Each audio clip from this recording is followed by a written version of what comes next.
শিক্ষকদের পেনশন এবং শিক্ষার্থীদের কোটা এই দুটি আন্দোলনের ব্যাপারে আমি কিন্তু কথা বলেছি। প্রধানমন্ত্রী যে বক্তব্য দেবেন তিনি আমাদের পার্টিরও সভাপতি।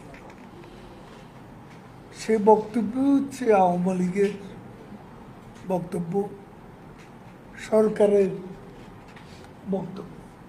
আপনারা জানেন মাননীয় প্রধানমন্ত্রী 2018 সালে